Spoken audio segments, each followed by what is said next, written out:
Hi there, this is Dioki. Today we're going to learn how to relax your body while swimming. Relaxing your body while swimming is really important, but it's actually harder than most people think. So today we are going to learn how to work on that together. There's something called buoyancy. It's the force that helps you float in the water. At the pool, you'll hear this a lot. You have to relax to float. Just relax to float. And sure, that's not exactly wrong. But buoyancy actually varies from person to person. Some people float effortlessly, even when their body is still tense. And some people sink, even when they're completely relaxed. I'm actually one of those people. Now, when we talk about buoyancy, it can generally be divided into three types. We have positive buoyancy, neutral buoyancy, and negative buoyancy. So, what do these mean? If someone like me just stays still in the water, I sink. Yep, I go straight down. Some people float right away when you put them in the water. Others don't float or sink. They just hover somewhere in between.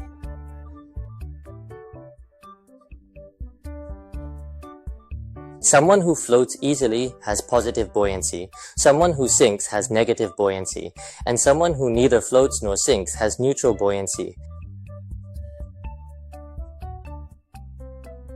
So then, which type of person do you think has an advantage in swimming? Obviously, someone with positive buoyancy has a big advantage when it comes to swimming.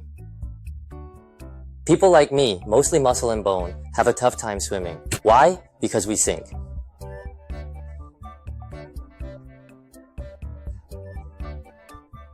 That's why, in general, women tend to have a slight advantage over men when it comes to swimming. Why is that? It has to do with something called specific gravity. Specific gravity refers to how heavy something is compared to something else. In other words, it's a measure of relative heaviness. So yes, if water has a certain weight, then muscles and bones are heavier than that, so they sink. But fat is lighter than water, so it floats. So if you've got a bit of body fat, if you carry a little extra weight, that's totally okay. People like that actually have a big advantage when it comes to swimming. So overall, women generally have a body that gives them an advantage in swimming compared to men. However, when it comes to speed, men are usually much faster because they have more muscle strength. Alright, so how do we relax the body in the water? Here's step 1. Step 1, play in the water, a lot. The more you play in the water, the more comfortable you become with it. That's why with very young kids, I only teach them how to breathe, and let them play freely in the kiddie pool. This way, the child doesn't feel any pressure, they just have fun, and in the process, they build strong water adaptation skills. But for adults, the focus is usually more on learning to swim than just playing in the water. Because of that, it can take a bit longer for them to fully adjust to being in the water.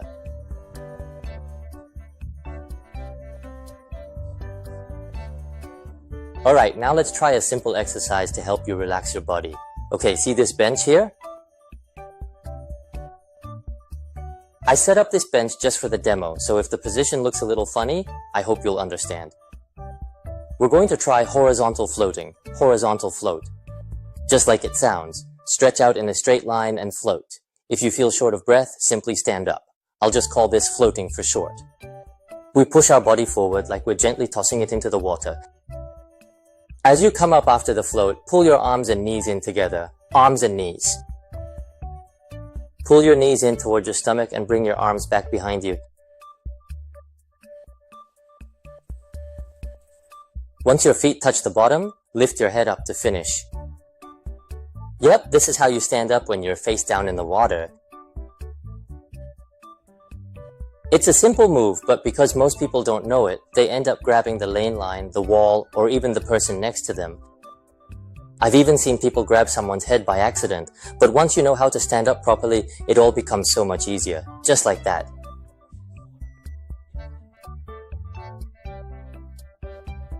From here, push yourself forward and just float, float. Pull your knees in toward your stomach. At the same time, pull your arms back behind you all at once. Both movements happen together. As you pull your arms back, your feet will naturally touch the bottom. The last step is to lift your head. Do you get what I'm saying? Alright, let's take a look through the video.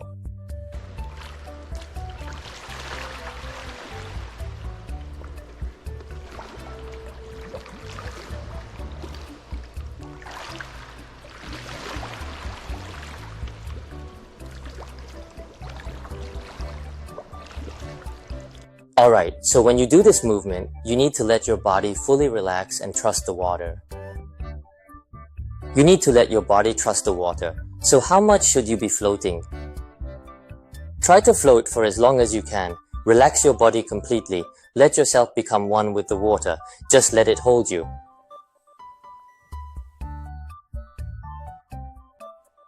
Then stand up, float for a while, and when you're ready, stand up. And then do it again. Relax your body.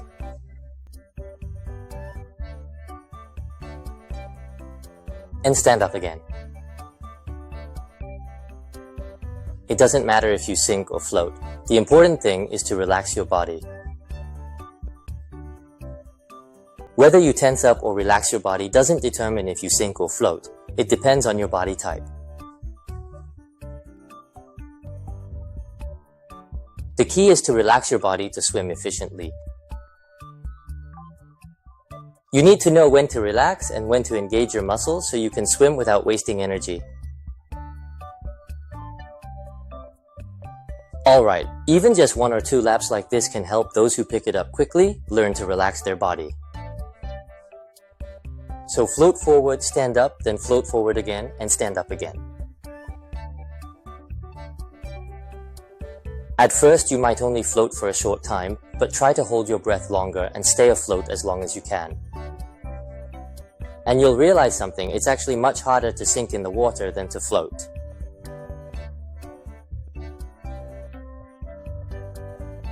If you're skeptical, try sticking to the bottom of the pool and see for yourself. Chances are, women will find it a bit harder to stay stuck to the bottom. Try it out next time you're at the pool. In reality, it takes much more effort to sink than to float in the water. Alright, next. Let's learn how to float on your back, horizontal back float. I'll just call it back floating for short. Place your hand by your ears and push your legs to float backward. While floating on your back, pull your knees toward your stomach and spread your arms out to the sides. Right? You need to do this all at the same time. As your head goes underwater, exhale through your nose. When your feet touch the bottom, lift your head up. This is how you do the back horizontal float.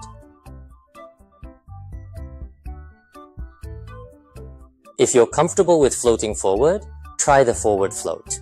And if you want to try floating on your back, go ahead and try the back float too.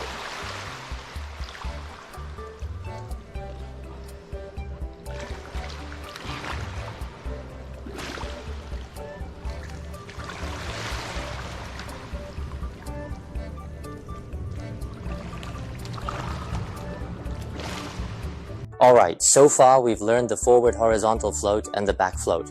Now here's one more tip from me, kicking while floating. Make sure to practice this a lot. Kick with your legs while keeping your body relaxed. Float, then stand up when you need to.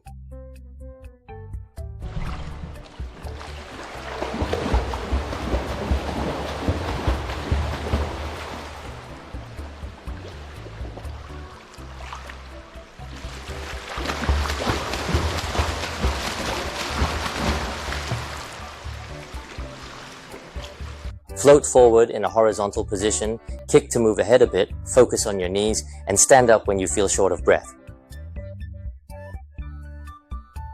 Keep practicing this, floating and kicking. This is what we call kicking while floating. Kicking while floating means relaxing your body and gently kicking to move forward. Smooth and easy. Yes. When you hold a kickboard, you tend to rely on it, which makes you use more effort. So I've taught both with and without a kickboard, and the conclusion is that teaching without the kickboard is much better. Why is that?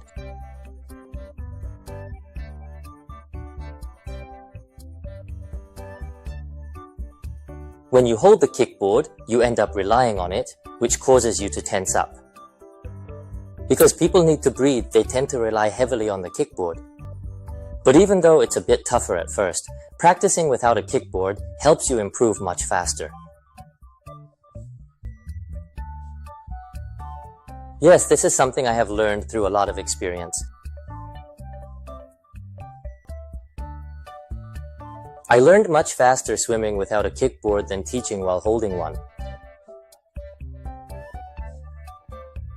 But figuring out how to achieve that takes a bit more study, of course. Alright, I'll share that in the next video. And finally, let me wrap things up with a quick summary. Float forward in a straight line, and when you stand up, pull your arms and knees in toward your stomach together. Then, let your feet touch the bottom, and finally, lift your head up. This is how you stand up after floating forward. Got it? You can use this method when swimming freestyle, breaststroke, butterfly, or even when you are playing in the water and need to stand up. Your feet should touch the bottom first, then lift your head last. Whether you sink or float when you float forward isn't really important. Why? Because it depends on your body type. The saying, relax and you'll float, isn't entirely true. Here's why. Because everyone's body is different.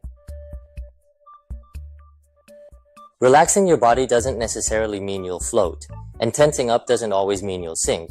Some people won't sink no matter how much effort they put in, those with a bit more body fat.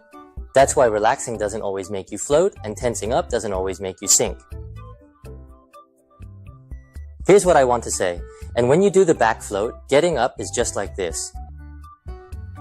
You should pull your knees towards your stomach and spread your arms out to the sides.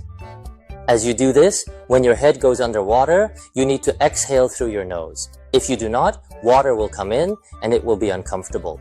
Place your feet on the bottom and then stand up last. Practice floating forward and kicking to move ahead. The important thing is that at first you float for short periods, but later you float longer and longer, all while keeping your body relaxed. Whether you sink or float doesn't really matter. Let me say it again. What's important is relaxing your body. And when you relax, you float, focus on your knees, and kick to move forward. Float, kick, then stand up. This is very important, so remember it well. That's all for today's video. Thank you for watching.